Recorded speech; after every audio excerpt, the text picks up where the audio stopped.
Ready? Correct. All right. So this week we are exploring why it's easier for people to discuss sex than money. And we're joined by our guest, Moshimi Ghosh. Mo has opened up her private practice in 2007 with hopes of breaking down barriers in sexuality and relationships.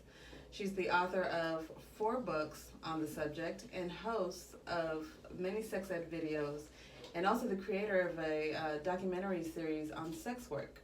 Today, her main focus is to oversee her group practice in Los Angeles with a wonderful team of sex and relationship therapists who work up with a variety of concerns. Mo, thank you for coming. Thanks for having me. Not at all. I wanted to discuss this topic because, so we were having an event in October, right? And during the event, we were discussing how difficult it was for us to just basically talk about finances. And someone brought up the point that there was probably a lack of trust, right? And it hit me in a weird way because I felt like we're in a committed relationship. Why doesn't he, how can you say that there's no trust? How can you say he does not trust me? We're in a committed, we're married, for goodness sake. Right. How dare you? And so while we were talking about the trust issue, or the possible trust issue, in my mind it was like, why would someone sleep with someone that they don't trust enough to even share their credit score with? You get what I'm saying? Like, why, how can you trust somebody with your body over trusting someone? Isn't that right? Fascinating? Yeah. So that's pretty much where the whole subject came from, or the desire to want to speak on the subject. So.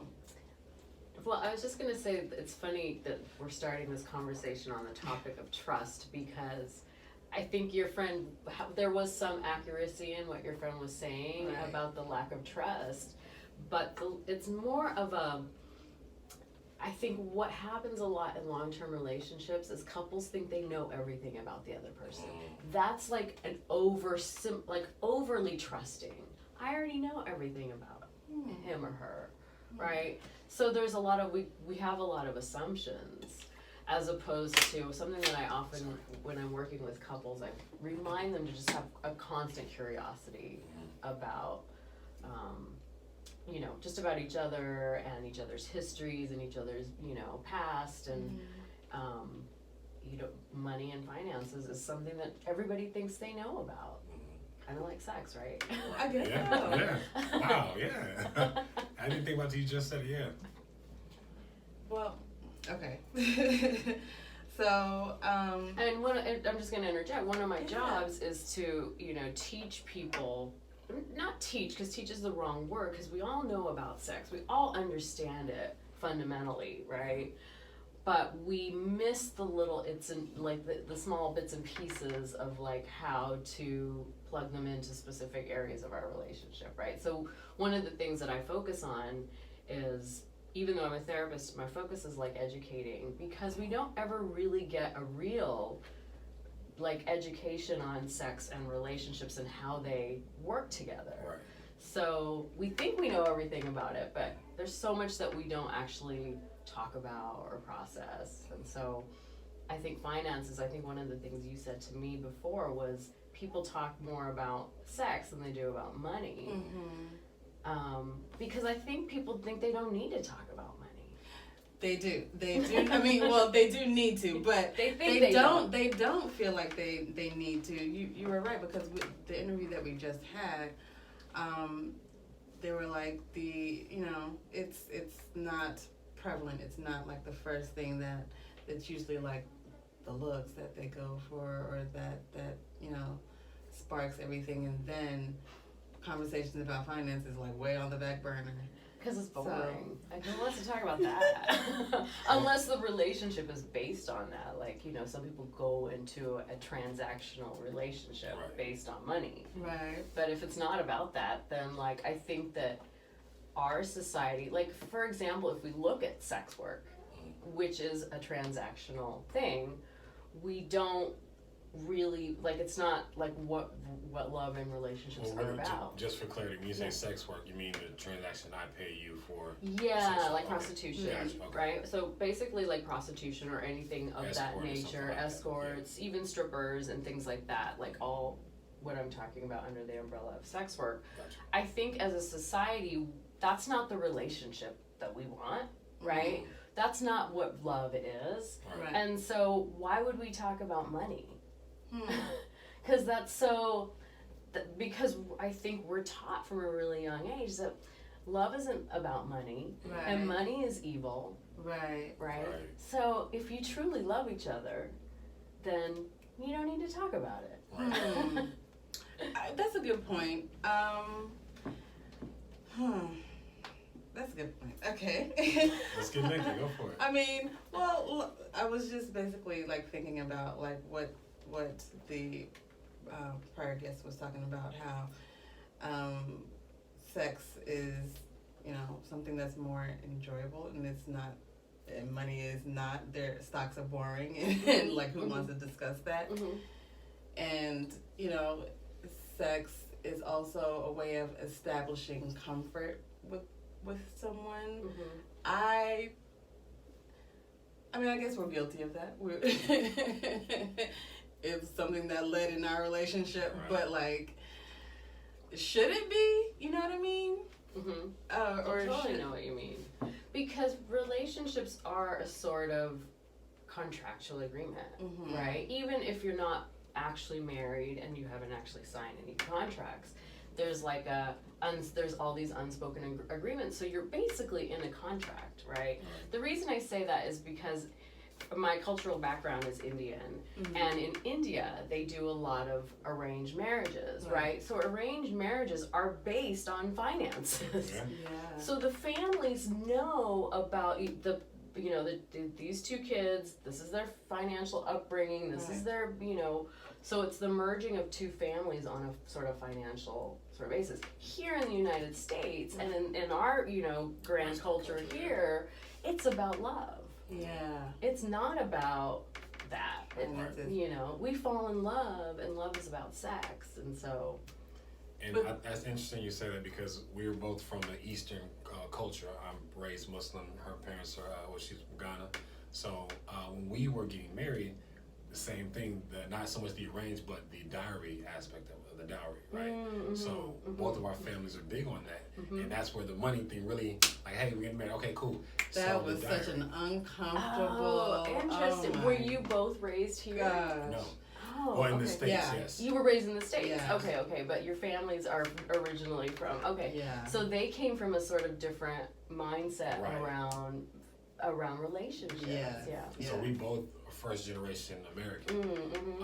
And both had that Western, like, oh, we're loving, woo woo. But then when it came down to the traditional Yeah. aspects, like, oh yeah, we got to do that. We need this dowry. Yeah. And the dowry was it was shortened for him, but he was like, yeah, this is a lot. Like, And it was interesting for us when we got married because again, Western culture, we led with sex, like that's how we met. Mm-hmm. And then when the long term kicked in, it's like, okay, cool, now let's delve into our culture, which was similar in that regards. Mm-hmm. But because of our Western craft, we're both artists. Mm-hmm. It's like, hey, so I haven't booked that Marvel gig yet, so I don't have that money to, drop, for your family. I we're get it, I struggling understand. over here. Yeah. Yeah. And we So- both, when we came together, we knew that what we wanted was to grow together. Yeah.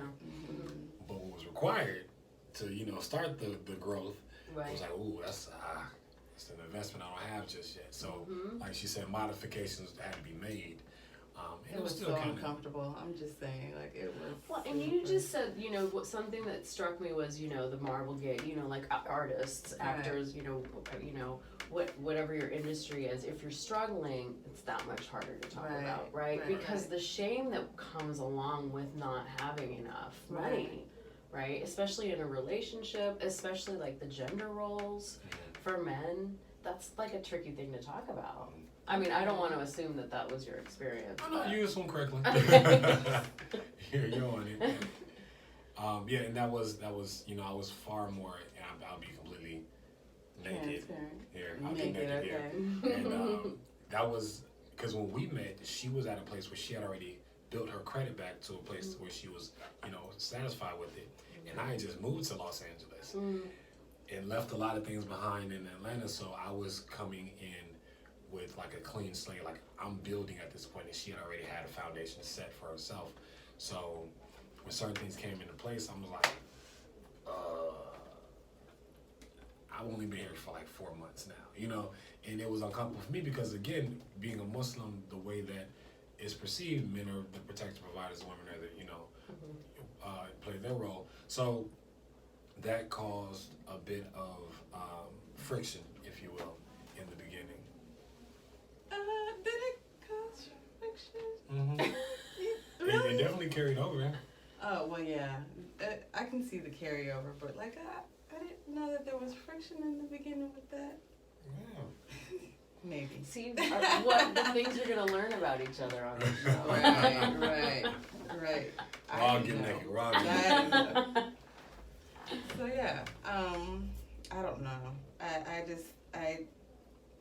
It just boggles my mind how like in schools like sex ed is taught, but there's nothing taught about finances, even how to balance a checkbook or anything like that. But why do you think that is that sex ed is taught in? That's a great question because it never actually even occurred to me that because I think that our school system here leaves a lot up to the parents to do, and I don't think the parents know that Equipped. and or are equipped.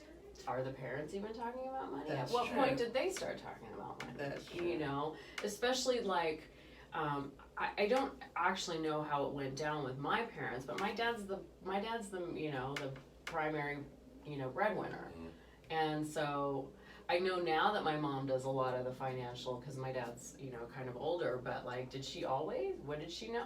No one ever taught me about that. I was just told go get a job. Right. Okay. So you have to go to college and you have to also work during high school. Like it was, they were pretty strict about it. But the other thing too is they were really, not cheap is not the right word, but they were frugal. They were frugal. My parents were really frugal, and so I was like, well, I am getting a job because I want that and I want that. I wanted things. And so it wasn't so I learned that's how I learned, but no one ever, I still don't know what the heck I'm doing when it comes to money. And maybe that's why it's another reason why it's so difficult for people, because everybody wants to appear like they've got it all together, but no one really knows what the hell they're doing. And it's unless you major in finance in college or something like that, or you're like a financial person, like some of my friends are, and I'm like, I ask them for advice, or you hire a CPA to do, But what about sex? Like, do people really know what they're? Do people really know what they're doing, or they're just like? They're winging it in that department too. I feel like they're looking at pornos and just they think that's I can do that. They're like, I'm gonna translate that to the real life, and it doesn't translate. I feel please let me know your professional views on this. I feel like sex is easier to talk about and do because you don't need a roadmap. I have this part, you have that part, I go in, okay, it's easy to figure out. Versus money, granted, how I enjoy sex versus how she may enjoy sex may be different, but as far as money, that's a whole nother, because I wasn't born with money. I had to learn money.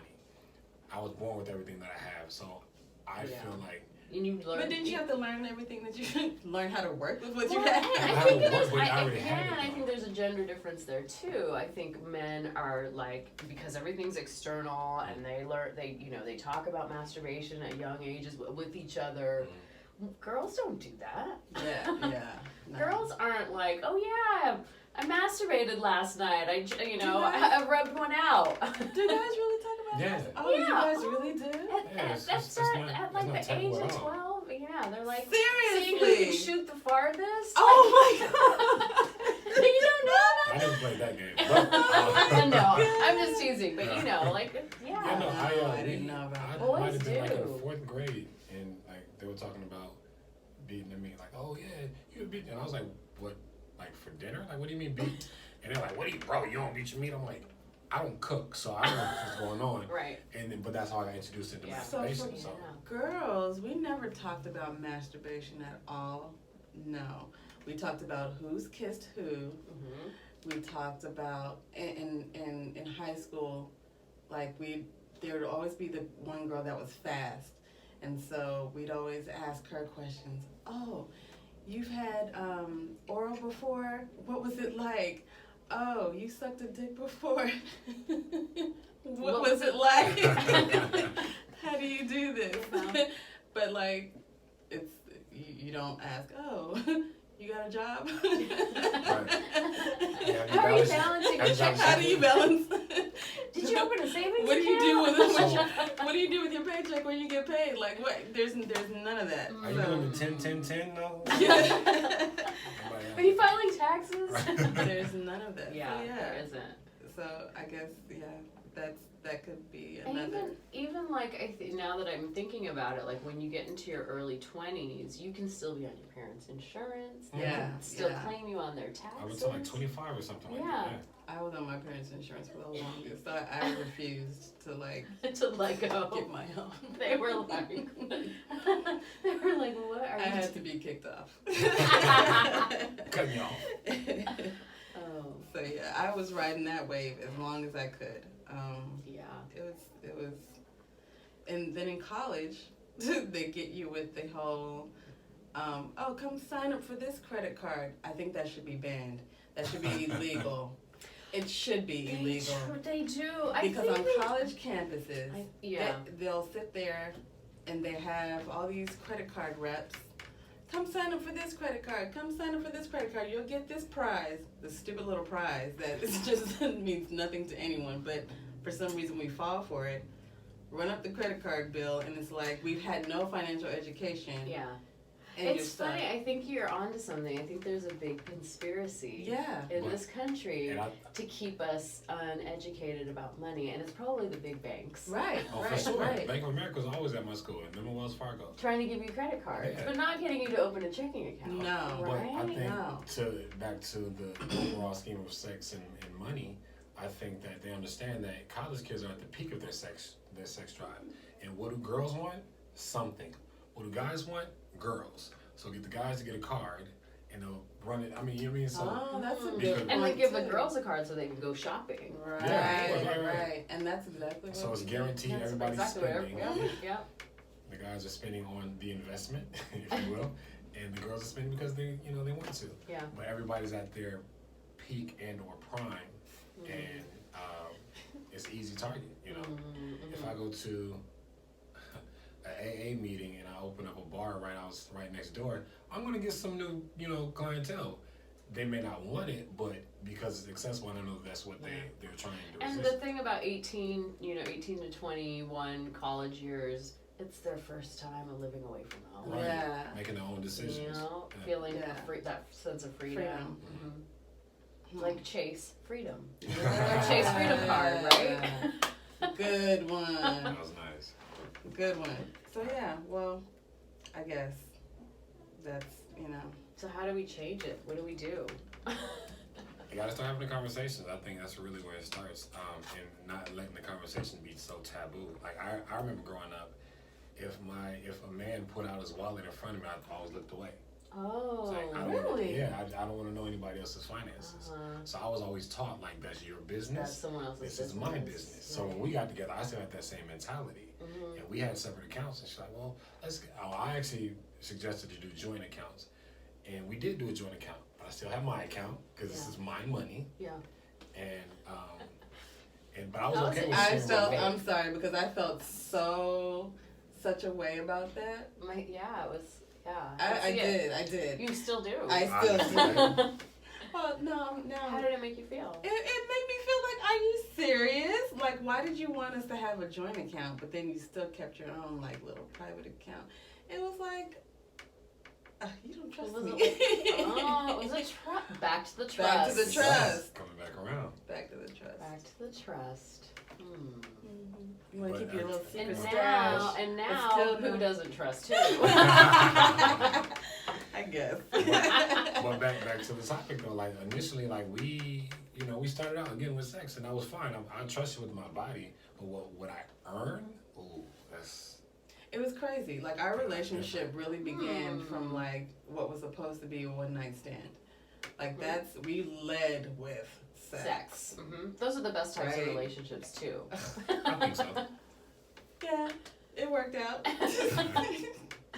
But, so when we... There's no pretense in that. You just like, you're doing it for fun, and then like, It was hey, just for actually fun, enjoy and spending it time with actually, you. yeah, turned into something. Yeah.